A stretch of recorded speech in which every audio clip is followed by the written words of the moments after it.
Good morning, everybody. I am super excited because the amazing Brandon Bays has started joining us as a regular on Thrive. And so I would love to welcome her today. Brandon, how are you doing? I am doing so well, and I'm thrilled that we're getting this chance yet again to open with what's going on for all of us and to share how we can thrive even during this very, very uncertain time. And so it feels like powerful invitation to all of us to use this time to really invest in ourselves and make the most of what's here, even if we're living in uncertainty. So it feels a wonderful chance to meet with everybody. It's such a wonderful opportunity to meet with everybody, and especially in this time of such uncertainty, to have these conversations that can really assist people in moving through this with more ease and feeling more supported. And that is one of the huge reasons why I'm so thrilled to have you be a part of this, because I know the work that you do is just so profound. And I know that your story is long and beautiful, but perhaps for the ones who are joining that have never met beautiful Brandon Bays, would you like to do a little recap of it, just so that they understand why contextually this would be such a great opportunity to stay and listen? Yes, very quickly. About 26 years ago, I was diagnosed with a basketball-sized tumor, and part of the gift of healing from that tumor is I found a method for all of us to go on our own healing journeys and get to something that are called cell memories. And what we all know about emotions and ourselves is that when you feel a strong emotion and you repress it, it releases a biochemistry into the bloodstream, which will go to certain cell receptors and block them, rendering the cells incapable of communicating with the rest of the cells in the body. And if over time illness happens, it happens where the cells are blocked.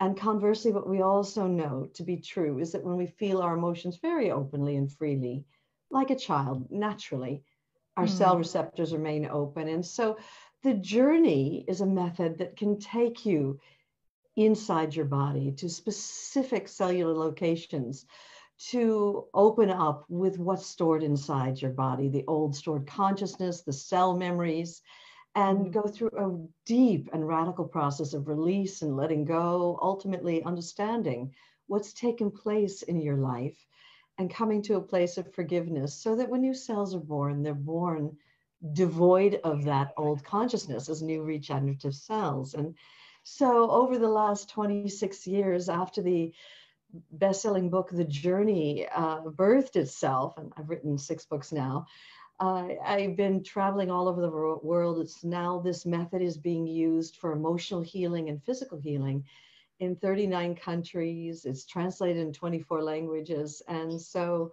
it's just a privilege to bring to people this liberating and life-changing work. And during this time, Susana, where we're all of us in the unknown, and many of us have lost our jobs, many of us are fearful for our health, our livelihood, even who we are in the world, this is important work to undergo to get to the emotional root cause of what has put our surface blocks, our surface fears, our surface anxieties, our grief, our loss in place. And when you clear it out at that deepest level, then what happens is your being rests in a simple place of peace, in a simple feeling of being at home in your own skin, at feeling right and true to who you are. And so during this time, I'm always saying to people, it's a good time for you to go on your own journeys, to really inquire and get to the bottom of what's causing all the anxiety and clear it out, so that you can come from a more natural place of feeling healthily open in your own divine potential. And you know, Brandon, it's so important what you're saying, because so many of us are conditioned not to acknowledge our feelings and to hide our feelings away. And and not respect that we are feeling this way, but to override that with being polite or doing what is perceived as the right thing, you know, or what we have been programmed to think is the thing that has been asked of us. And that's what we are supposed to then do as we go on through life. I know I battle with that. You know, and I need to really think about it. I'm going through one of those next level of clearings of growth again now, as I'm sure so many of you listening are. And I'd like to actually ask, I know that there are people logging in from all over the world. I know LA is logged in. I know that Durban is logged in. Where are you guys tuning in from? Let me know whether you're watching this live or whether you're watching the replay. It's always so great to know what countries are logging in and who is our global community.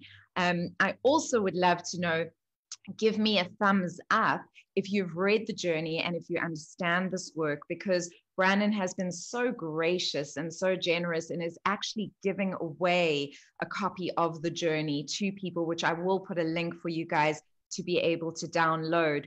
But going back to what I was saying, we are living in a time where we are needing to really face ourselves and really honor ourselves and look at the things that are not comfortable and not in equilibrium and balance within ourselves. And I know that's been coming up a lot for me and a lot for all of you listeners as well. Brandon, what is the process that you usually take when when you're confronted with something like that, when one of those emotions come up? You know, it's so an interesting thing, Susana. I went through a series of catastrophes. And where, you know, first I got that life-threatening tumor, which I healed from in 6.5 weeks' time. And the next year, my house burned down. And the next year, my husband, who I believed to be the great love of my life, who we'd been together for 20 years, he left me for a much younger woman. And it was a year after all of that. I mean, I'd lost everything. I'd lost my job. I'd lost my livelihood. I'd lost everything. And so you've been exactly where so many people are finding themselves now. Exactly there. And in my case, I'd actually lost not only my livelihood and my ability to pay the rent, but I'd lost the man who I considered to be the great love of my life. And we couldn't afford to go to a lawyer to get the divorce. And so we just went to an arbitration person who facilitated this agreement that we had, that even though you know, we'd been together for over 20 years and normally you would split that in half, that I wasn't asking for half of everything. What I asked was just that, because so much of my life had been spent, I was a presenter for Tony Robbins, and so serving him and his organization, and also serving my husband in his career, and very little of my own private practice was my source of income. That was sort of a side thing that I did. And my biggest focus was on serving my husband and serving Tony Robbins and getting his message out. And so we'd agreed that for 2 years, because I'd been married since I was 22, and by now I was coming up to my 41st birthday, that for 2 years I would get a modest monthly support payment, which would tide me over until I could build my private practice and, you know, get word out there and work out there. So I was really in this place of having everything ripped away from me, and, you know, starting up my own practice and counting on that support check. And one had come in the month before, and out of nowhere, here we are a month later, and, you know, the check is meant to come in a week's time. And out of nowhere, I swear to God, I wasn't thinking anything. I was just vacuuming the floor, and boom, up came this fear. And when I talk about fear, it was almost like a panic attack. And I didn't know this, but I actually had fear of feeling fear. And so I went on the run, as you were mentioning earlier, where I went on the run and started to, clean the house madly, call friends, get new clients in. And I was constantly staying in motion because I was on the run from feeling fear. Yeah. 3 days later, it came up again. And again, I got even more active and more in motion. And finally, it was a week later, and I was vacuuming that same place that I had vacuumed a week earlier. And this fear, no story around it, just out and out fear. It was the buried fear that I had been so good at pushing away, running from, denying, getting on with my life, sweeping it under a carpet. It was the buried fear that would not be ignored anymore. And it came up to a point where it was coming through me. It was almost like terror. And finally, I just looked down at the carpet that we had been vacuuming, and I thought, you know what? This carpet was vacuumed yesterday. I haven't even sat on the sofa. There can't be any dirt on this carpet. Doing it again. It's like, what am I running from? Yeah. And I turned the vacuum cleaner off, and I closed my eyes, and I asked myself, well, what am I so afraid of? And a picture of the spousal support check not coming in came in my mind. I thought, this is nuts. I mean, I've been through a tumor. My house is burned down. My cars have exploded. My husband's left me for another woman. I've lost my job. And now I'm afraid because one support check's not going to come in. And I got to I'm wondering if this is just a surface fear. And if there may be deeper fears that is at the core of this more surface fear. And so I did this experiment. I recognized that I had fear of feeling fear. And, people who are watching this, you might want to listen to this. And I have actually posted this process that I did online, so you can have the worksheets and actually undergo this worksheet, because it was so liberating for you. Is it okay with me if I share what I did? Yes, please share it. So anyway, I had closed my eyes and I'd asked myself, okay, what am I so afraid of? And this picture of a spousal support check not coming in came up for me. And I thought, really?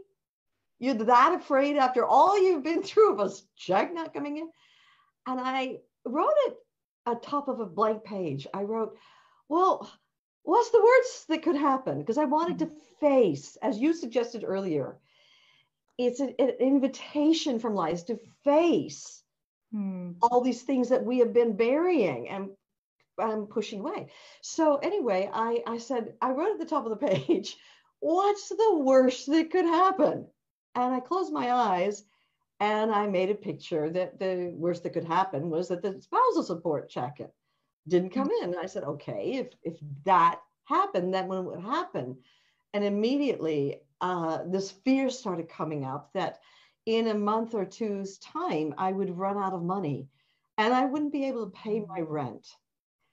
And I started to panic at the thought that I can't pay my rent. And so I made a picture of that not being able to pay my rent. And how did that make me feel? And panic was rising. So I wrote at the other side of the page, how does that make me feel?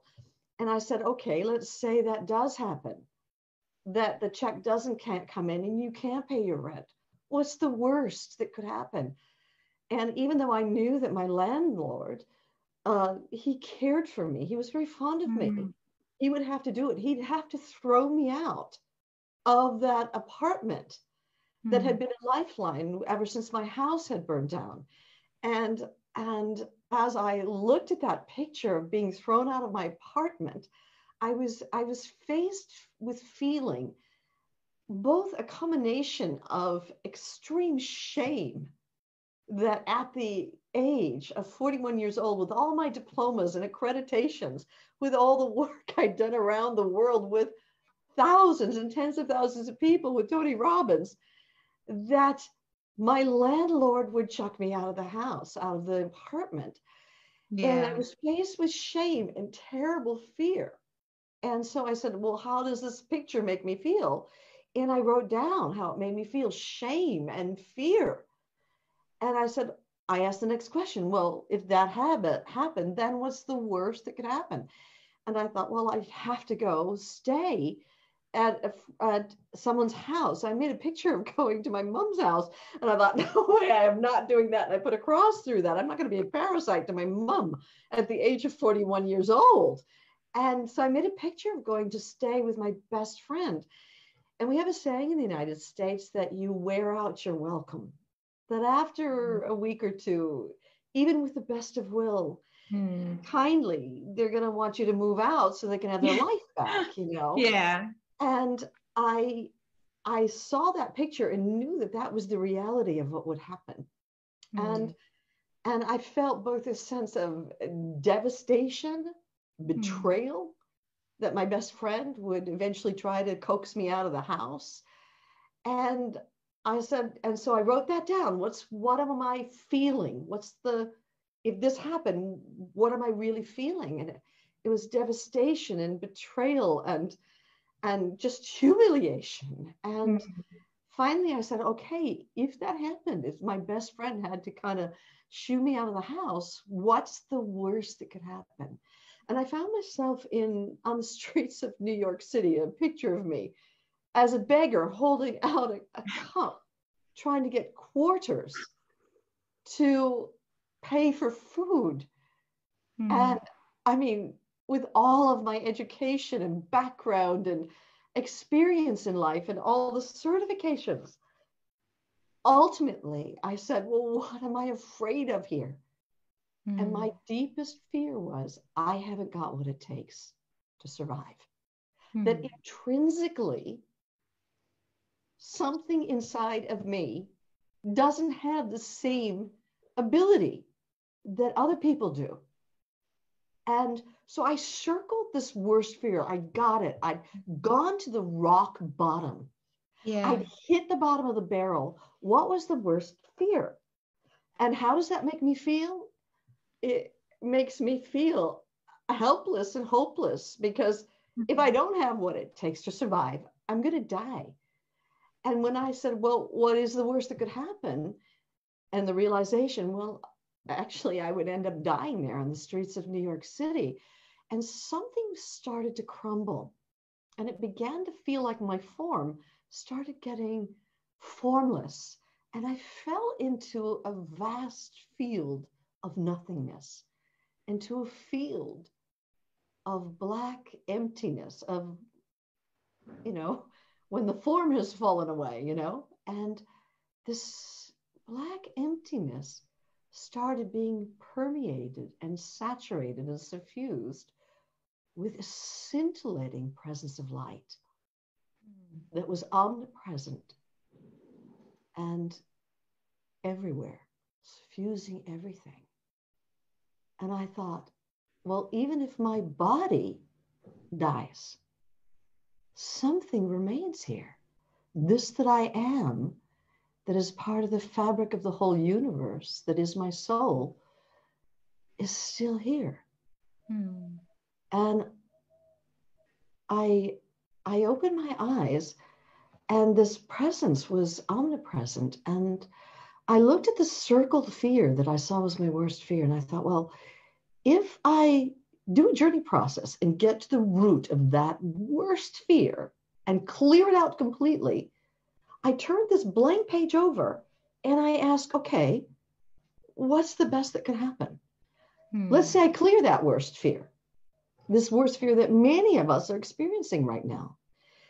What's the best that could happen? And I wrote that at the top of the page. And I said, the best that could happen is that I realized that check ain't never coming in again. And guess what? It never did. And I get real, that I need to get to the meditation center that I attend every week tomorrow and see if I can find a roommate to share this 2-bedroom flat with me so that I can cut my bills in half, And so an action plan started to unfold. And I said, okay, well, if I did that, let's say tomorrow I go to the meditation center and I do get a roommate into this house and we split the bills in half. well, what's the best that could happen? Well, it would buy me time. It would buy me the time I needed to get my own life in order and start finally admitting to my friends this extraordinary work that was born from my own experience from healing from a tumor. I hadn't been willing to share it up to that point. And I thought the best that could happen is I start calling my friends who are in the seminar business and tell them that this amazing work of cellular healing and awakening called The Journey has birthed itself through me, and then offer to do journey workshops in their homes. And I said, well, if that happened, then what's the best that could happen? Well, the best that could happen is I started giving these seminars and people experience radical awakening to themselves. And they experience this life-changing healing work, and they heal, not just physically, but emotionally and mentally on all levels of being. And if that happened, then what would happen? Well, eventually the seminars would get bigger and more people would be participating in their own healing journey. And if that happened, then what would happen? Well, books would get written. If that happened, then what would happen? Then it would start going around to countries where they can't even afford this, like where people in Africa and a man in China and people all over the world would get this healing work. And if that happened, then what would happen? Well, it would start being on television and newspapers and radio shows, and people would become aware, and there would become a wave of awakening sweeping our planet. And I looked at that list of all the best that could happen if I was willing to face down and clear my worst fear. And I thought, does that give me the leverage I need to face down and clear that worst fear? And I went, damn right it does. So I ended up doing a journey process, got to the bottom of this terrible fear that I have not got what it takes to survive. I finished with that. The next day I got a roommate. The next day I started calling my friends in the seminar business. Within a month's time, I had at least 2 seminars every month. And then it ended up getting into newspapers. And then there was this big 2-page article written in the Sunday Times in Britain, where in Britain, and I've been doing this for a year, traveling, it just as an overnight sensation. And we had 2,500 calls for people wanting to undergo journey work in that first week. And I was doing back-to-back journey intensives. And then more newspapers got hold of it, and magazines and television shows. And then the book was written, and everything that I had written down as a possibility ended up taking place. And now the journey is being used by medical doctors and in hospitals. I mean, I did a whole journey outreach program there in South Africa, where we had 38 medical doctors who were working with addiction. And they were able to undergo the whole journey practitioner program and then use this work to get to the emotional corollary of what was causing people to reach for their drugs. All because I found the courage to face down and clear my worst fear.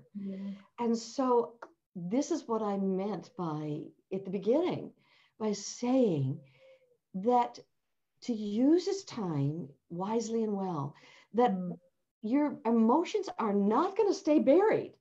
This time is triggering all of us, and they're coming up, and yet none of us were given a manual.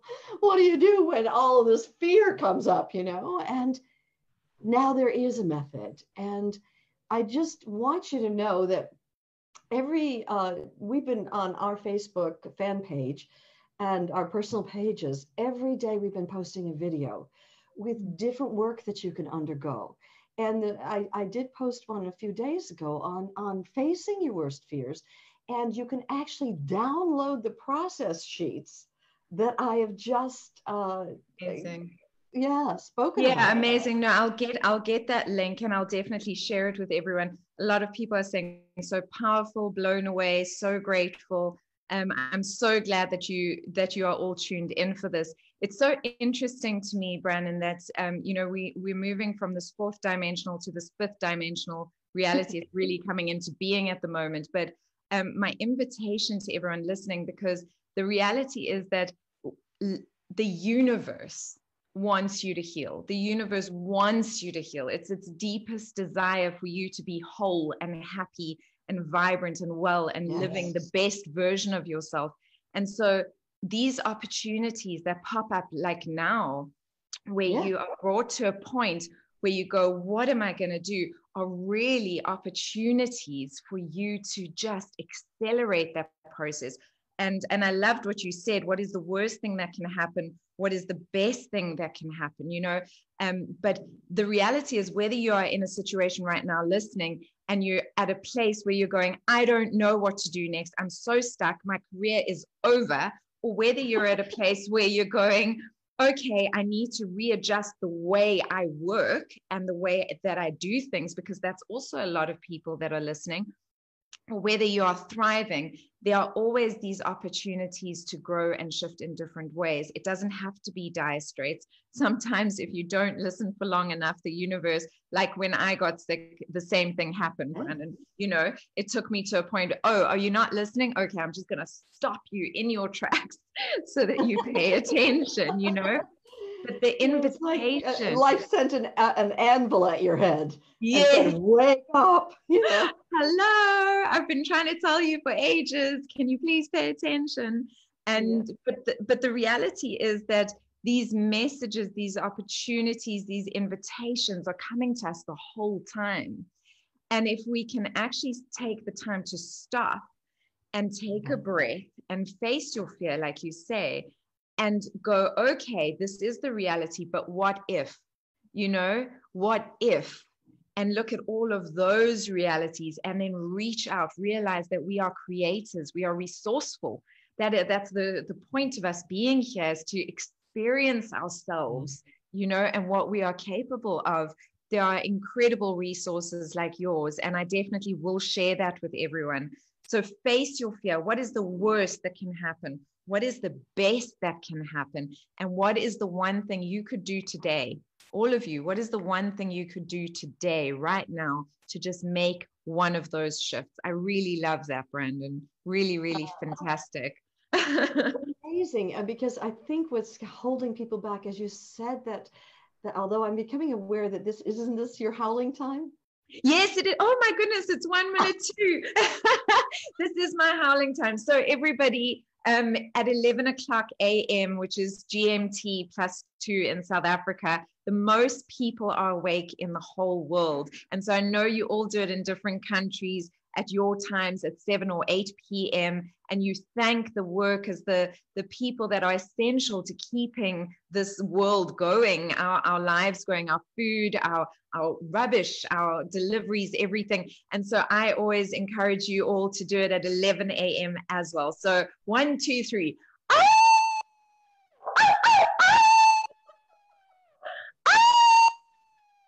Thank you, thank you, thank you. So that is my daily ritual.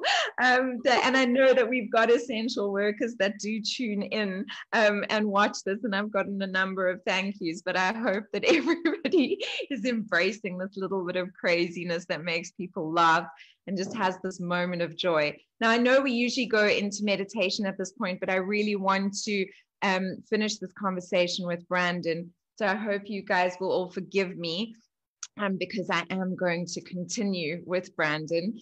Brandon, so you've needed to also reinvent, re-look at the way you have done all of your processes up until now. Yeah, it's this time has been almost like a time of incubation.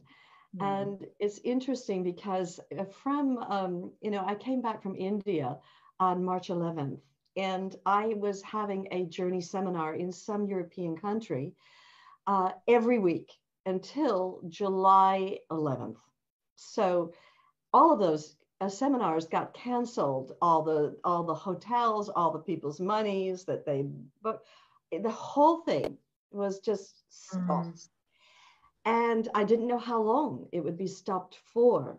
And my thought is, I can't stop offering this life-changing work. I mean, and even though I had been live streaming since 2011, when it first came out, when it came to my in-depth immersions, the seminars, the retreats that I give in person, that was not something that I was willing to even look at offering online, because it's, you know, when you're together in a group and there's a collective and you're cross processing, and it's a very deep immersion.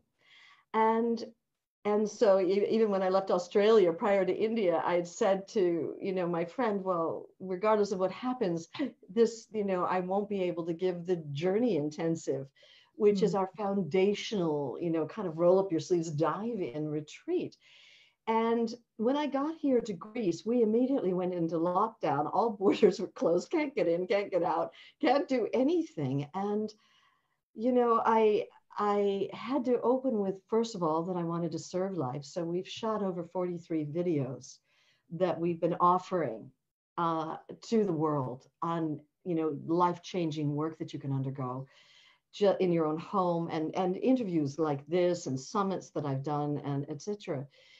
But I thought I need to open with the possibility that somehow I can get the same depth, the same quality, the same presence, the same results with an online version of the Journey Intensive, which is a 2-day, you know, 9 until 6:30 program when it's done live with me in person. And so I began recording, and you know, we've been researching like crazy different platforms, and because you need to be able not only to pair people up and for them to do journey processes live in person, but for them to choose their own partners, they need to be able to share. But because most platforms don't allow over 100, and we do have more than 100 when we give our seminars, then how do we find, you know, ways to do this so that there can be live portions, there can be portions where I'm working with you, taking you into process work and meditations, processes where you're getting teaching, processes where you're working together, and yet all of it virtually. And I was really kind of had to let go what I thought was possible. I didn't think this was possible. And yet, once the final recordings had happened, and I realized we had to enlist other co-presenters, and I would have to have many trainers online to work privately with these people. Once we created the whole product, I was blown away by the possibility. And my husband then said to me, well, you need to keep opening even deeper, Brandon, because they're going to need to go on then to the more advanced level retreats. And it was like, no, I'm willing to start getting the work out there, but eventually it will be in person and la, la, la. And again, I had to break through in myself. And it's been a continuous process of breaking through what is possible. And what he says to me every day is, Brandon, let go of your notion of how the journey intensive, how the journey programs should go. Just let go of having ever known about how a seminar should be run, even though you've done it for 26 years. You've got to fall into the unknown and let a whole new animal birth itself. And that's what's happening right now, is that a whole new, but it's scary. Of course, it's always scary, but it is. I mean, you speak about it so often, and I know in my work as well, surrender is so key. You know, surrender, so accepting what is as it is, and then still just doing your best and just being open to the outcome, because the reality is we can't control the outcome. But often, if we surrender, if we just move forward with that trust, the outcome is so much greater than what we could have even conceived possible. That is exactly true. That is exactly what happened to me. I had to face my worst fears about the possibility, if it could happen, if the depth could be there, and just fall in and surrender to what is. And let an incubation period happen, you know, because we've been in lockdown for over 8 weeks now. It's we're 8.5 weeks of lockdown, like quarantine, police enforced lockdown, and so it's been a time of everyday surrendering. Oh, I am with you. Rigid control my rigid idea of how things are supposed to be done, and falling into grace and letting grace, the divine potential that exists in all of us, give rise to a new way forward. And there's never a knowing what that is and how that's going to look and how it's going to unfold. And so each moment is fresh. It's not known. It's a surrender even in the development as it's happening, and new ways forward. Our whole company is changing. And that means all of our employees are having to get on board with this new, and all the different offices around the world. And all of a sudden it's like, whoa, the whole paradigm of the way we have done business has had to move with the times. And it's taking our employees, not just me, in the creation and the keep surrendering to how it's all unfolding, but all of my employees to do the same. And it's terrifying to them because they've had set ways of doing things. They've had, the formula, this is how you respond to that. And suddenly we've had to break all the molds. Yeah. We've had to break through all of our control, all of our set ways. And together we open into this infinite intelligence. And it's like a cauldron of the unknown. And in that, together we are birthing the whole new way our company is moving. And not just content-wise, seminar-wise, but as a company that has now moved from an in-person company to an online service. And that's a big undertaking. It's a massive undertaking, but I do also feel, because Robin Banks as well, and Robin is a very good friend of mine, and he's never done a mind power online, like you've never done a journey online, and he just did his first one, and it was exceptional. More people than he's ever had in one room to do a mind power were able to tune in and be a part of this. And so I do feel like it's this opportunity, although it's this growth process, that it's this opportunity, and you're going to end up serving so many more people through this process. Yes. Yeah. Absolutely. I'm so excited. I was supposed to do your journey intensive in June, because you were coming here in June, and obviously the flights are cancelled and everything. But you will be doing, when is your first, have you got dates yet for your first online journey? In the very first program that I will give, it won't be until the autumn. And it will be, South Africa is my very first program that I'm giving.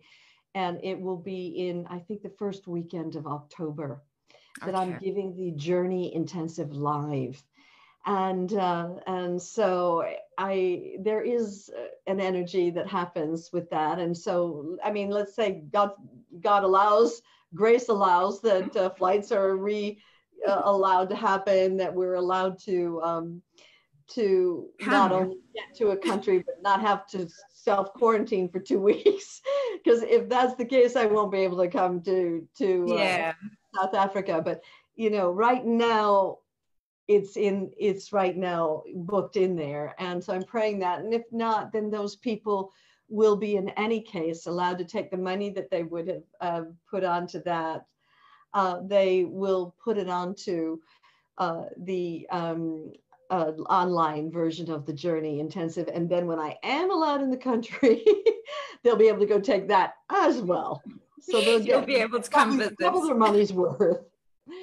Well, that will be nice. So can you believe it's 11:11, which is my favorite time always. And we are wrapping up with Bran and Bez. It has been so special having you here. And for all of you that have been listening, I hope that you've gotten something out of this. I hope that you've understood that we are all in the same boat together, whether it's happening right now, whether you're listening live or whether you're listening to a recording of this.